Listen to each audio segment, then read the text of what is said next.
Gambia is like a bad leadership magnet. 22 years of being extremely politically stagnant, and then comes this government, Adam Barrow and his cabinet, underperforming, the frustrations of the citizens rapidly forming, and as if it is not enough that Gambians have had it rough and tough, this government continues to demonstrate unprogressive slowness. And it seems that we have reached the next level of political lowness. Gambia is yet again moving towards its second dictatorship. The man in charge and his cabinet cannot seem to get a grip. And it's like they didn't quite get the plan, didn't seem to understand that they are just a little part of Gambia's big picture. Instead, they act like they are a permanent fixture.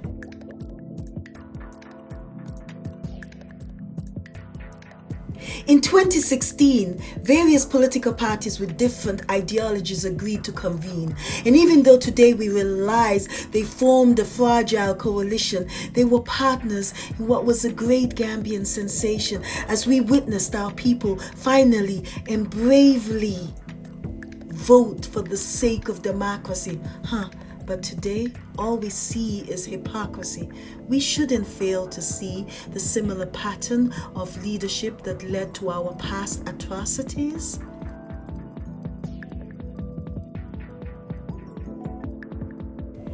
See now, today we have a leader seemingly unable to tackle the challenges of running a nation. When it comes to the well-being of Gambians, he shows a lack of determination, a failure that calls for immediate job termination. Yet, this same man hungers for future power.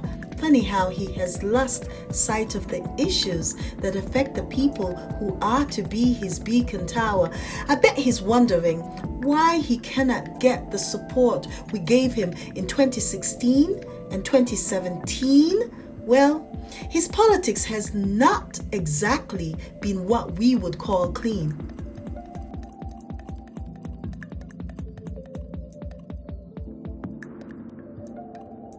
Now in desperation, they turn to the youth, but here's what I believe to be the truth. Just like Yahya Jammeh did, these people are attempting to give the youth a feeling of importance without having to do anything for them that is of significance. They plan to manipulate our young and make them feel involved.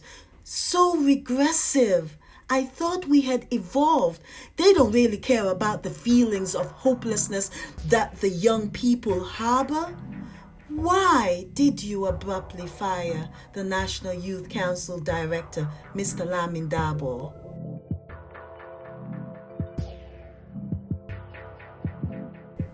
So who will now get this role? Who will you hire to help you manipulate our Gambian youth for damage control?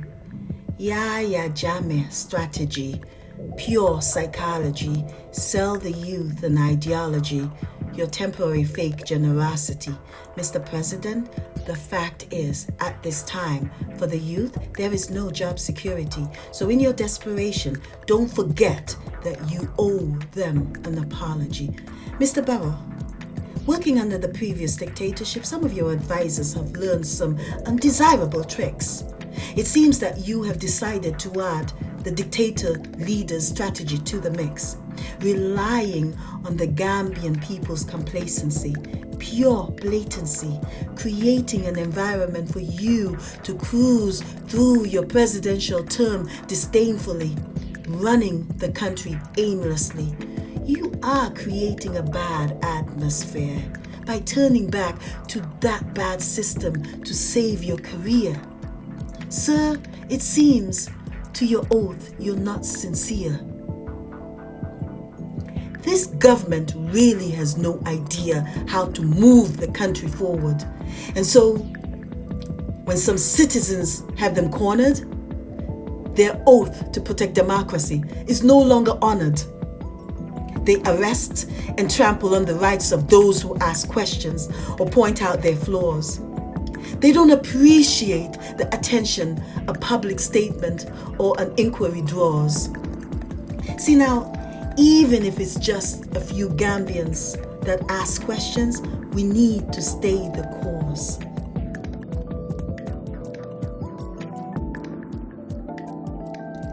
Again, I ask, sir, what was Mahdi's crime? Will I too be arrested for this political rhyme? And who is keeping an eye on our security forces? The few overzealous public officers wanting to please the big bosses, arresting citizens for protesting for what is right. This should not be a political fight. Activists arrested for questioning these unusual deaths, looking for answers as to why these men took their final breath. This is unacceptable. Seriously, investigate and hold those responsible accountable. It is getting old, but truth be told, it seems this new Gambian leader has been browsing through the dictator's manual. The transition was gradual, but their true plans are now finally manifesting. How far can they go with the Gambian people? That's what they're testing. Gambia is not cursed. Of course, the atrocities of the past cannot be reversed, but we are not doomed. We have seen countries in worse situations and they have bloomed. Their leadership got it together. They analyzed and they strategized, identifying and eliminating mistakes of the past that had once rendered their country paralyzed. Yes, sir, this is how a country becomes civilized.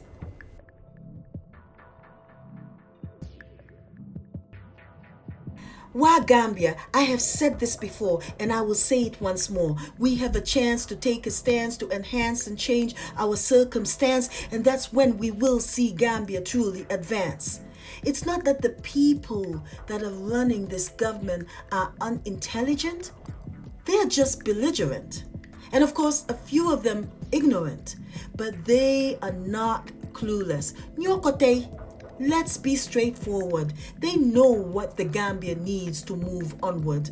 They just refuse to focus because they're involved in a bunch of hocus pocus, scrambling to enhance the quality of their lives and careers whilst neglecting the lives of the ordinary Gambian who lives their life in arrears.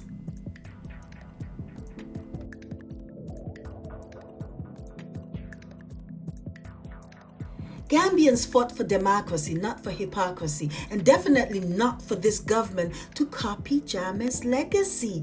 This government continues to disappoint us, and they think some Gambians won't make a fuss. No transparency, cloudy dealings. What do you expect? They're stealing. That's what the people suspect. The 33 million Dalasi mystery will definitely be logged into history.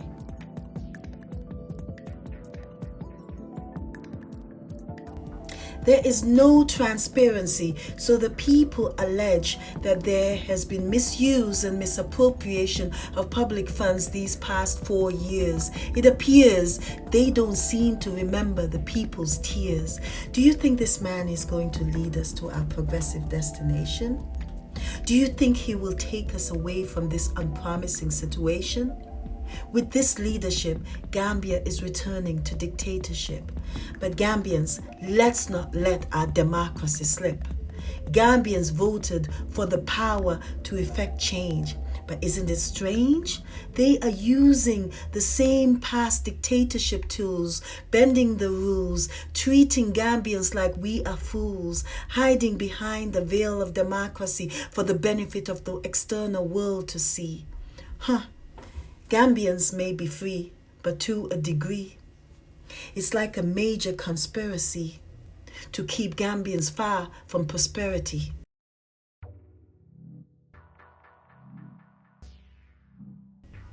Open your eyes. To properly govern, our leaders must compromise, recognize, conceptualize the people's rights to scrutinize. It's time for Gambian leaders to realize that because of underperformance and lack of conformance to the expectations of the citizens in their leadership, they will continue to lose the trust and support of the citizenship. Thank you for watching.